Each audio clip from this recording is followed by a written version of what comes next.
All right, so now let's talk about how do you write your first word count example, okay, in Spark REPL. So we'll use Spark REPL, like the Spark cell, okay, we call it Spark REPL, or you can call it a Spark cell, and we'll try to figure out how do you write your code, creating some RDD and doing something on top of it, okay. Now the requirement is very simple.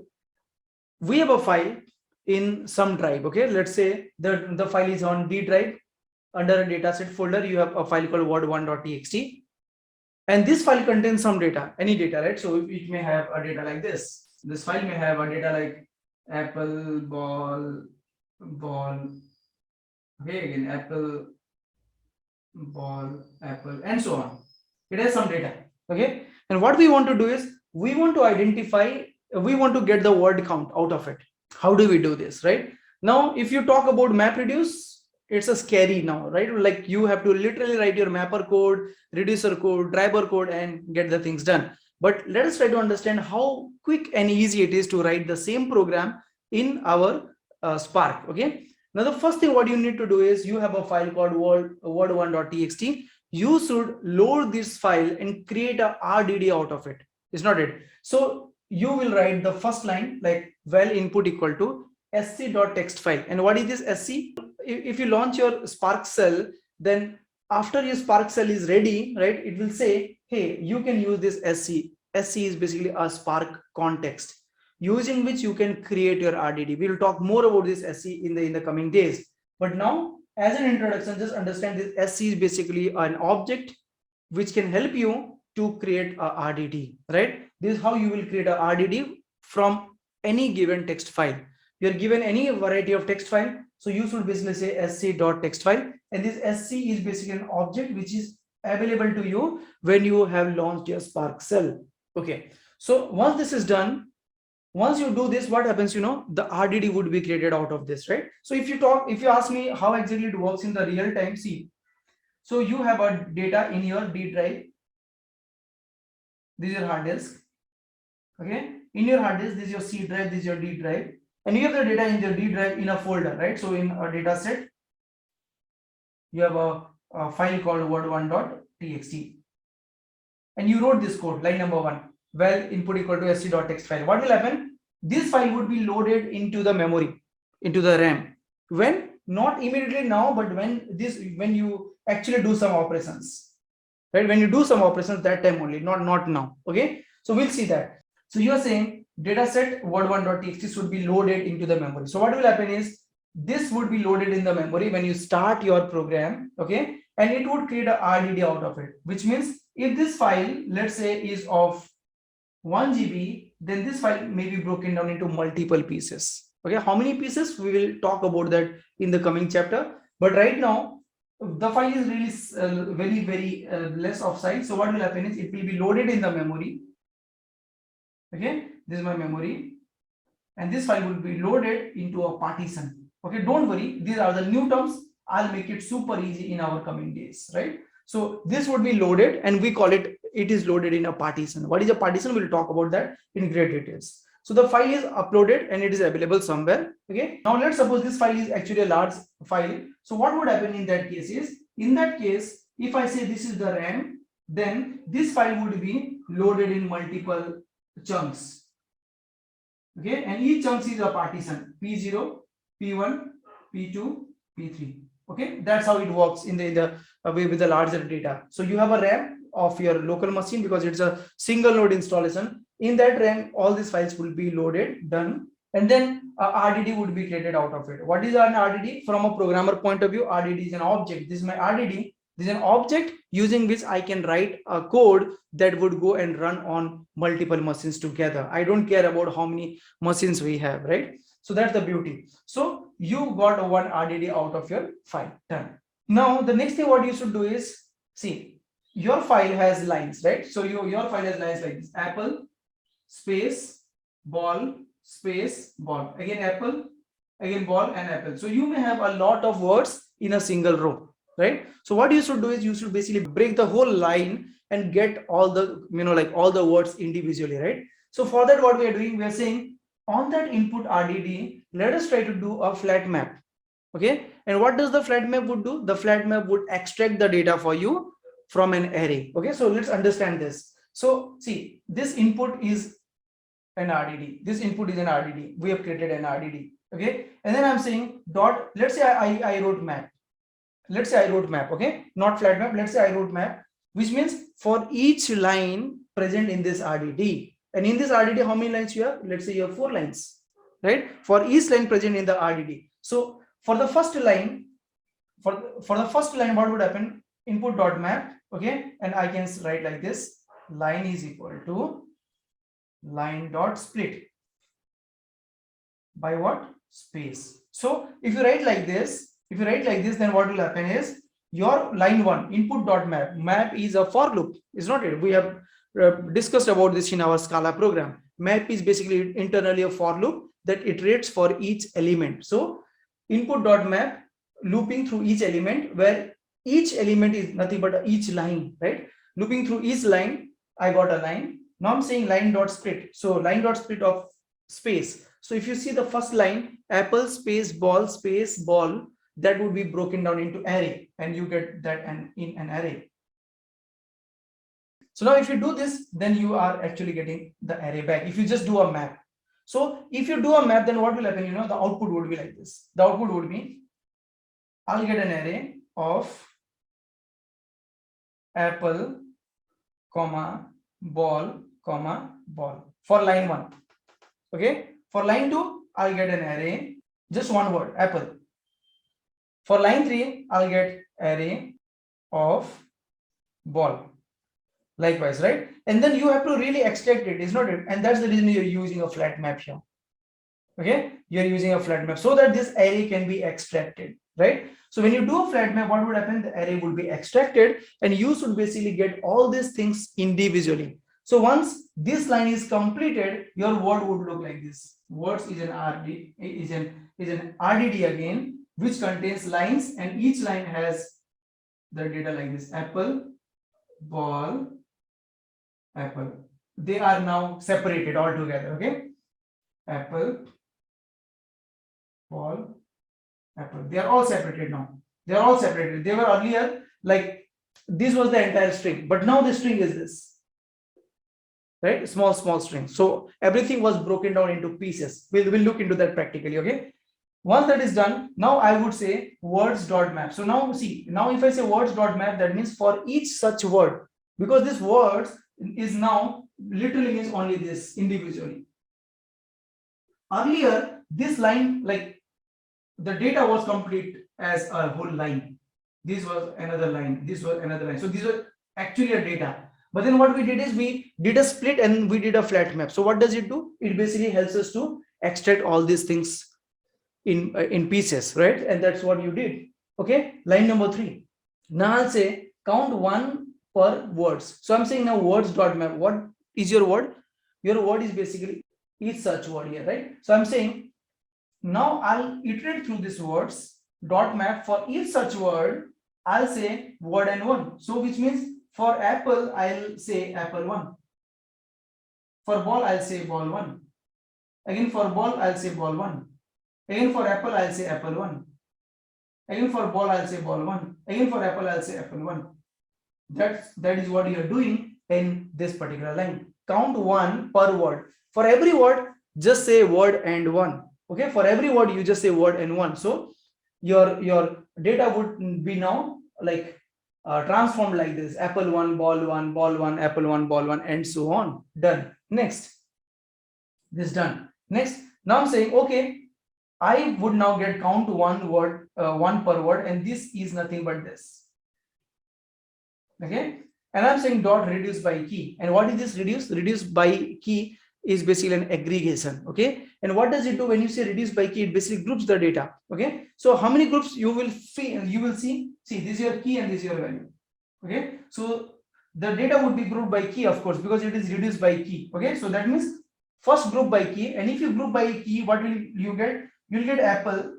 Okay, and how many apples are there? 1, 2, 3. So 1, 2, 3, and you get 1, 1, 1. Okay, and again if I say ball, then how many balls do I have? 1, 2, 3. So I'll get ball 1, 1, 1. if you do a group by key, then actually you get data like this. Okay, but then if you do a reduce by key, that means you first group the data, you just group the data, done. Now on the value you do underscore plus underscore, and what does it do? It basically starts adding the value. 1 plus 1 2, 2 plus 1 3. Okay, again ball, I have 1 1 1, right? So again reduce by key. So ball reduce by key, what does it do? It says group the data, already grouped. On the value you start underscore plus underscore, and what is underscore? First element, second element. What is the addition of this? 2. Okay, again 2 plus 1, what is the addition of this? 3, right? So now the output of this would be, counts would be apple 3 and ball 3. This is what you got in this counts. And finally, when you have everything together, and then you are saying count.save as text file d output word1.txt, and what it will do, it will write the data, whatever you have written, whatever you have achieved here, into a file called word_count.txt, and this is a folder name. It's not a file name, it's basically a folder name. Okay, so I just wrote it intentionally just to make it very clear that even if you write .txt, that does not mean that it creates a .txt file. It is a folder name. Inside that, part files will be created and your data would be written under those part files. Okay, so I hope you are clear in this example what exactly we are trying to do. But then let us try to go back to the screen and we'll try to do the same steps practically one by one, and we'll try to see the output, what exactly you are getting in each step, so that you are super clear now. Okay, so I'll go back to my screen now. I'll say screen, and let's start with this example. The first thing, create a file d dataset word1.txt with some content in it. Okay, so this is the content which I want to have. So let me go to my D drive. Okay, so I'm here in my D drive. Okay, and let us create a folder called dataset. Okay, so I'll create a folder called dataset. Done. Go inside this. And inside this dataset, you create a file called word1.txt, right? So I'll go back here and say text document word1.txt would come automatically. Open this file and just paste or write apple ball apple, whatever you want to, and save it. Okay, and we have successfully saved this file. Step number 1 is done. Next, now launch your Spark cell.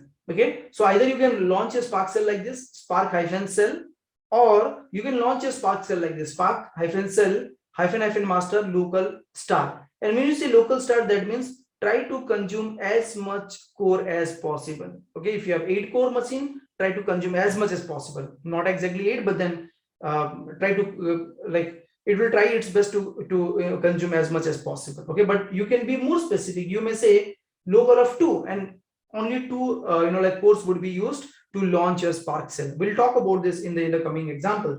So right now, we are good to go with anything. I'll say cmd and I'll say run. Okay, so we are trying to start our Spark cell.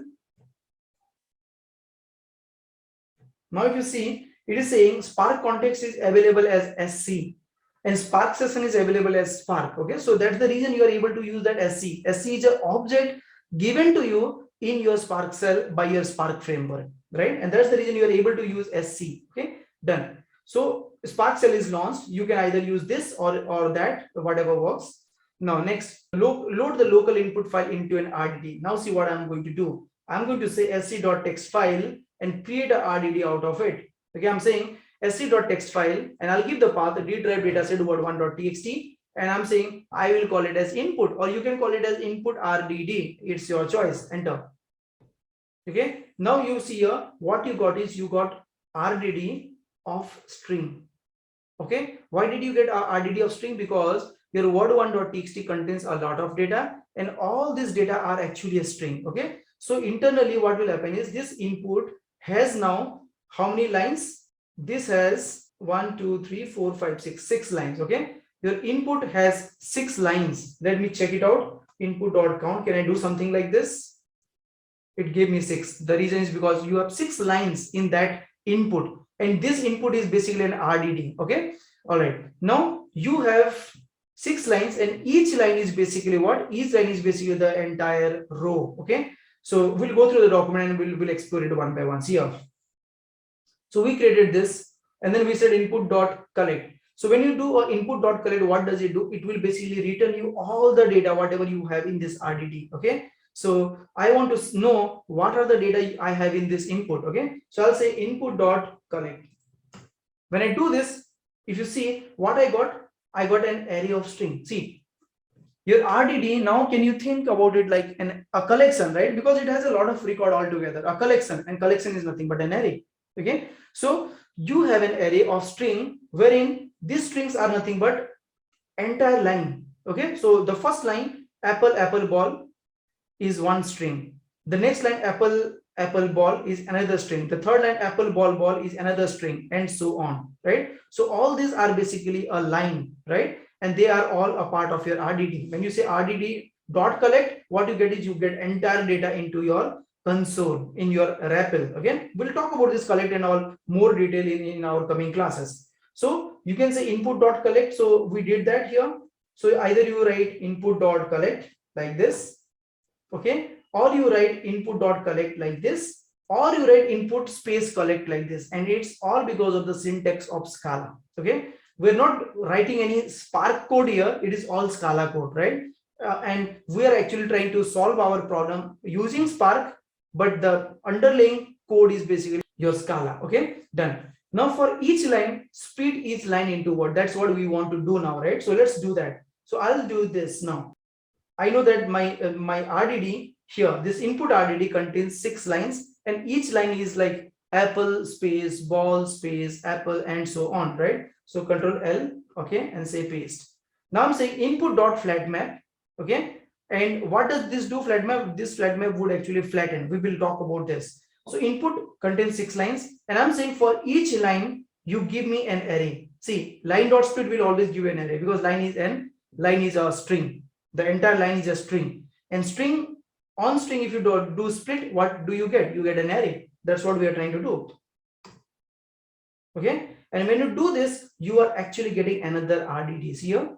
So what I'm trying to tell you is input was one RDD, you did a flat map, that means you wanted to convert that RDD to something else, it gave you another RDD. Okay, and this RDD and previous RDD are two different RDDs. RDDs are immutable, right? So anytime you do any sort of transformation like this, flat map, any sort of transformation, it will always give you a new RDD. That is something which you should understand. RDDs are immutable. You cannot change it. You cannot update the RDD. Okay, you can create another RDD from the old RDD, but you cannot update an RDD. Okay, now this is what we have done. We did a flat map, but then we did this. Then I also would like to see what exactly we did, right? So you can use collect to debug your code to understand what exactly you have done. Okay, now you can also write the same code like this. Here, line is equal to line. You can replace this with underscore. That's what is the beauty of Scala. Okay, and either you write it this way or you write it this way and paste it over here, and it basically does the same thing for you. Okay, so I've created a word, and you can create the words like this or you can create the words like this. There is no difference at all. But then let us see what happened when we did this flat map. Okay, I'll say word.collect. Now you see what I got is, when I said collect, I got an array of apple ball. So everything is extracted. Everything is extracted, right? So now let us try to understand what would have happened if you would not have used flat map and if you would have used just map. Okay, there would be a confusion, right? Why not use map? Okay, so let's see what exactly it would have given you. Okay, so if I do something like this, if I say, okay, my input is those 6 lines, each line has like words like apple space ball space apple and so on, and I'm doing a map and I'm saying line dot split. So what is this line? This line is entire line, and when you do line dot split, what do you get? You get an array. Okay, so when you do this, you got an words. Word is basically an RDD, but when you try to collect it, it will give you array. Okay, so let's see this words dot collect. See this, you got an array, right? You got an array completely. Look into this. You got all this thing as an array, right? You got everything as an array. It's not it. So you should basically get rid of your arrays. You should basically get rid of your arrays, right? So in order to get rid of this array, what are we trying to do is we are trying to flatten it, and that's where we used flat map, right? So we did this, and then we saw that, okay, we are all getting all these arrays. You could also do something like this if you want to. Okay, and you get the same output, but there is a lot of difference between doing this and what we did earlier. Okay, so I would suggest you to use flat map and not this. The reason is because you are using a collect. Collect means bringing all the data to your driver, to your REPL, and then doing a flatten on it, which is really a bad thing, what you should not do. So now once this is done, words.collect.flatten, you would see that you are getting the data like this, right? But then we are not really interested to do a map. We are interested to do a flat map, right? So let's do that. So this is what we did earlier, flat map, and we'll go, we will take it forward from here. We did a flat map, and let me check that using collect. Okay, so at an initial level, I would suggest you always debug your code by writing collect, so that you understand what exactly is happening under the hood. So you got all these things together, done. Now the next thing is, this word is another RDT, which contains apple, ball as an individual object, as an individual element now, right? Because of this flat map. Now the next thing I would like to do is, I would like to convert that into key value pair, where my key would be apple and the value would be 1. For every apple, I would say 1, right? So for that, what you'll do, you will basically use a map this time. You'll say words.map, and what is this words? This words is basically all your word individually, right? And I'm saying words.map is a loop. Each element get me all each element, and each element should be converted into that name and 1. So apple 1, ball 1, apple 1, ball 1, and so on. So let's try to run this. This will basically give you another RDT. So again, this is another transformation what you are trying to do. Okay, and I'll say count 1 per word. Okay, dot collect, and let's see what exactly it is giving you. It's very important for you to understand line by line what it is doing. So this code actually converted all my apple to apple and 1. See here, all my apples were converted to apple 1, apple 1, apple 1, ball 1, ball 1, ball 1, and so on. Done. Next. So once this is done, we are here. Next is, we got an array of tuples where tuple contains string and integer. So if you look into this code, can I say that you actually got an array of tuple 2? Yes, because it's a 2 element altogether, right? And then can I also say that I actually got a map? Probably this is a map where this is a key and value pair. Okay, so since you have a key and value pair here in all these elements, can I now do a group by key or reduce by key, right? So we would say, okay, we are done till here. Now I would like to do a reduce by key. Okay, so let's do this. Done. Again, I said reduce by key, and what it gave me? It gave me another RDT. Okay, so what is happening is, every time you are actually doing some sort of transformation, it is actually giving you another RDT. So you had a main RDT, and you got second RDT, you got third RDT, you got fourth RDT, you got fifth RDT, and so on. So that's how you write the code in Spark. Okay, now let's move on. So now what we did is, we said count 1 per word, which is actually this, and I'm saying reduce by key. So see, the best way to understand this reduce by key is, first think about group. Okay, so let's say the grouping happened on this based on key. So look into this. I have explained this. Reduce by key first groups the data by key. So if we group the data by key, don't you think we'll get it like this? Yes, because I have apple and I have so many ones. I have ball and I have so many ones. Okay, so this will happen first, and then calls the function by passing counter and next value, and every time the result is assigned back to the counter. So what will happen is, the data would be grouped like this, and then this method would be called, this logic would be called, wherein the counter would hold 1 value, okay, and this next value would hold another value, these 2 values first time. So the counter value is 1 and this next value is 1, and what are you returning back? You are actually adding these 2, right? So 1 plus 1 is how much? 2. Now 2 would be again assigned back to the counter, and the next value would hold the next element, that is 1. So again we are adding 2 plus 1, 3. 3 would be again reassigned to counter. Okay, so it will get 3, and it will get the next value. Again we are adding it, 3 plus 1, 4. Again 4 would be assigned to the counter. Next value would get the next one, and likewise it will basically calculate all these ones for this apple.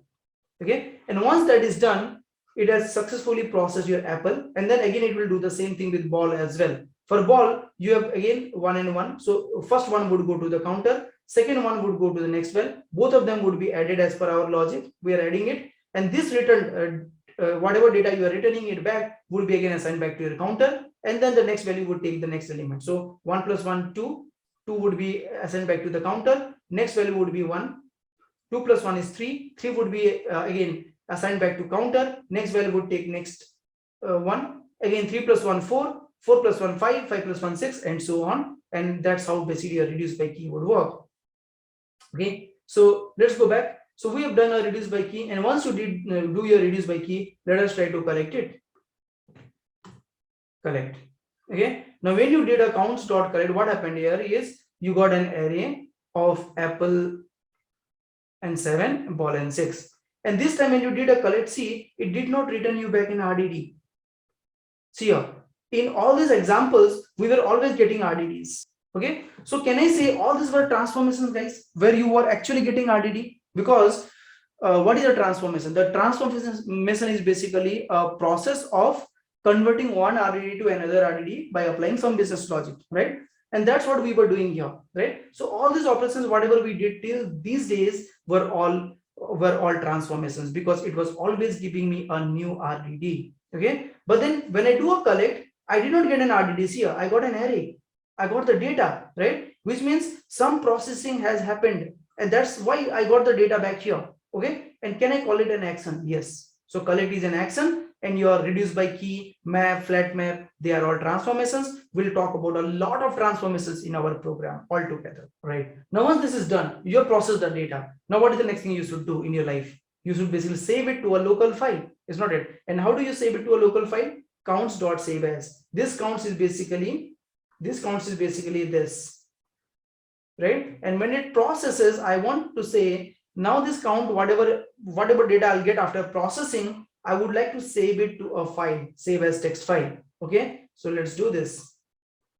Okay, and let me tell you, this save as text file can also be treated as a action. The reason is because when you do this, then your data would be calculated, your RDD would be evaluated, calculated, and then the data would be pushed. The result would be calculated, and then the output would be pushed to the output file. So you can also call it as an action, right? But I would say it is basically a persistence, because you're actually trying to store the data in some other source. Okay, so I have copied this and say paste.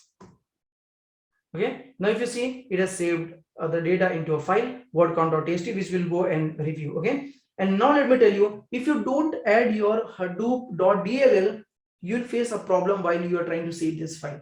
You get one bunch of error, and that error is just because of your missing hadoop.dll. It will not tell you that hadoop.dll is missing. You'll have to figure it out. Okay, so I'll suggest you put the hadoop.dll and it should not be any problem to run this program. Okay, so we have executed this program. Now we should look into the output folder, D drive, output folder, and word count.txt. Remember, I told you that this does not mean that this is the output file. It's a folder. So I'll go back here, word count.txt. Let me go inside this, and what I can see is I have a success file.crc. All the crc are basically like the code correction file. So you don't really have to worry about this. Success file gets generated whenever you run any job, and that is successful.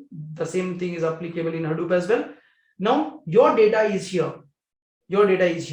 Part 00 and part 1. Okay, your data is basically here. So let me open this file. I'll open it in Notepad. I got apple 7 here.